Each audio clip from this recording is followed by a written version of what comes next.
So I've been thinking for 2024, right? A new goal of mine for New Year's is I want to start doing more longer form content on YouTube. So the biggest obstacle for me was, how do I do that? Because, dealing with work and my busy schedule and everything, it's hard. It's hard trying to do long form content. Not only that, but even at the house, right? I have my kids and family. So what gave me some inspiration? I was watching some videos, right? And I happened to come upon Sam Solik. I'm sure some of you guys know him, but shout out to him, because I watched him do it in his car and I was like, man, that's actually pretty genius, because this is a place where I can get quality time in, right? And I can talk to the viewers as long as I'm doing it safely and hands-free, and be able to just go over experiences, stories, or, answer any questions, you know what I mean? And so that is my new game plan, is to post longer form content here on YouTube at least, all right? And so with that, let's begin. A little bit about myself, right? Since this is going to be my first video. Yes, a lot of you guys know me as Lord Lips, Droshin, whatever, but my real name, and I can give you that, right?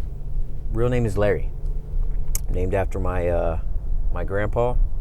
You normally don't see those kind of names on my ethnicity, but I'm truly honored to have that name, because I love my grandpa. So what I'm doing today, I'm on my way to the gym. Since I'm still on block leave right now, I still want to get a good, nice workout in. So that's what I'm doing right now. Sipping my pre-workout and on my way out. You know what? Let's get the origin story out the way on why I joined the military. Living in Las Vegas, Nevada, right? Going through a rough patch in life. I was already 18, high school dropout, right? Dropped out, I think it was junior year. And didn't have a driver's license, didn't have, nothing. I didn't really have anything. And like I said, living in my best friend's living room. It was a rough time for me. Anyway, I was hanging out with the wrong crowd, right? Just doing a lot of dumb things, right? I had a couple good buddies, but for a majority of the time, it was just, right things for the wrong people, if that makes sense. It was the day before my birthday, and I was supposed to go out to the to races, right? To these what we called races back then. Pretty much just a bunch of street cars. Think of like Fast and the Furious, like a bootlegged version, right? But yeah, we would go to these and we would just pretty much go hang out, right? I was supposed to go out that night, right? But I didn't. I ended up not going, right? Because I had a car, and normally, people would hop in my car and we would go, and it's kind of like a storage, if you will. So the plan was to go out that night, right? Go do whatever we were going to go do. Me at the time, I had a girlfriend, and she wanted me to come over. And so me being me, that young, I decided, you know what? I'll stay with her. And I remember, my homies, were giving me shit. Just like, nah, don't be this. Come on, bro. Like, come, like, we need to go do this. Why are you being you know what I mean? Just, just talk. Trying to get me to go out. But I didn't go.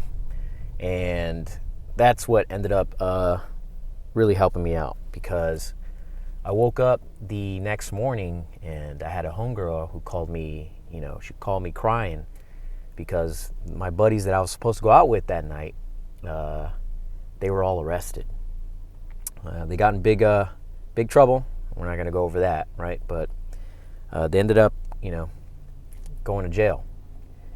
And so for me, that was a huge wake-up call, right? Where I was just like, shit, man, I don't really have, now I don't even have my buddies. Like, what am I going to do? I'm pretty much like alone right now. I don't have anything. And so I really started, going down this downward spiral of just like depression, if you will. At the time, I was working at Target, and making $9 an hour, I was barely surviving. So shortly after that, I ended up, walking into a college. It's called a Community College of Southern Nevada, right? And the reason why I walked in there, right, is because I wanted to just see what kids did inside of college. Like I just wanted to see the atmosphere, if you will. And I walked in there and I saw all these kids, sitting there in the kind of like the lobby area. Kids were studying. It looked quiet. And I remember looking to my left, I saw like a desk, like a reception center.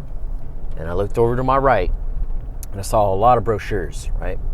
I ended up just looking at the brochures, and then I saw something that said $20,000 bonus, immediate bonus, right?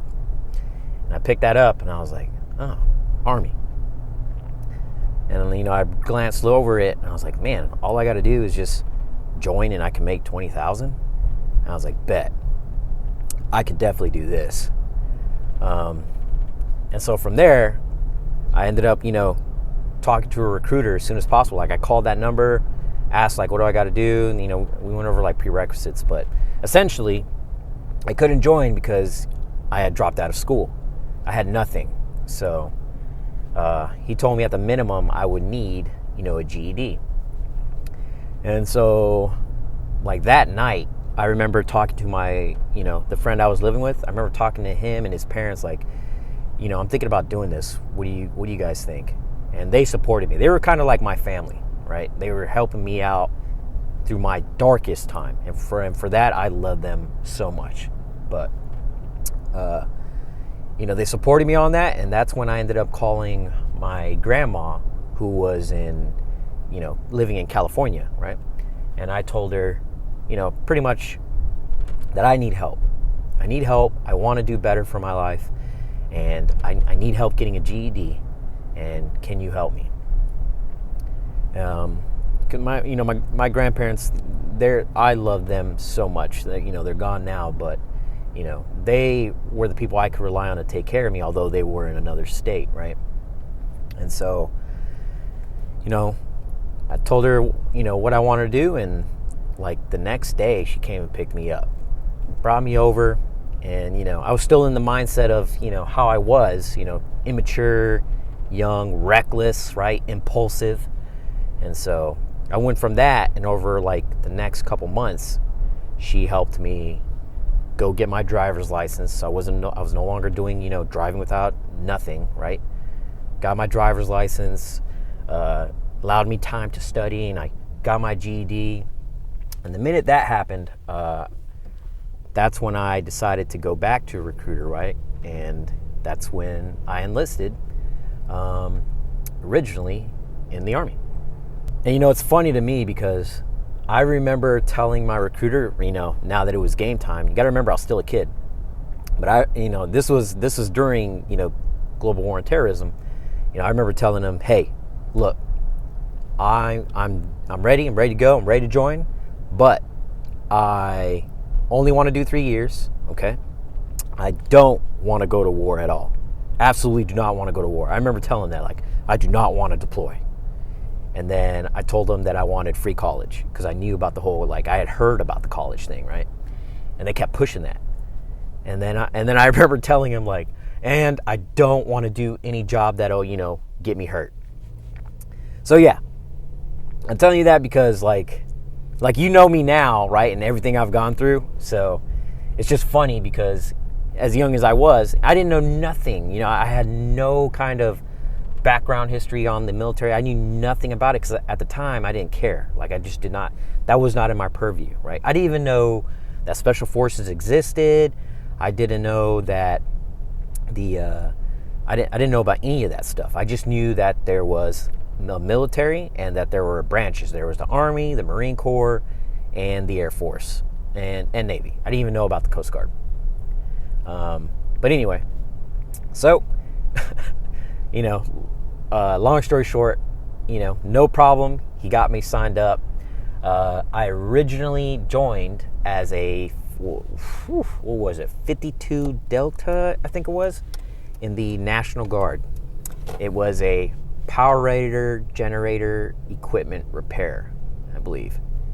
I didn't even know what MOSs there were, right? He got me that, gave me the bonus. I was like, boom, sign me up. Now remember that because, I had told the recruiter, I don't want to deploy. And a couple months later, I would end up graduating basic. I would reclass as a 19 Delta, which is a cavalry scout, and I would go and deploy as a 19-year-old, private first class. And that would end up being one of the worst deployments. That one right there, that one's my second worst deployment. But yeah, that's my origin story. I just got to the gym, so I'm gonna go ahead and get my pump on. I hope you guys like that, and let me know what you guys think in the comments, because I could do this all day. Just sit here and talk with you guys and go through it, right? I'm thinking about doing it, just probably every morning when I'm on my way to work for PT. But stay safe and Happy New Year's.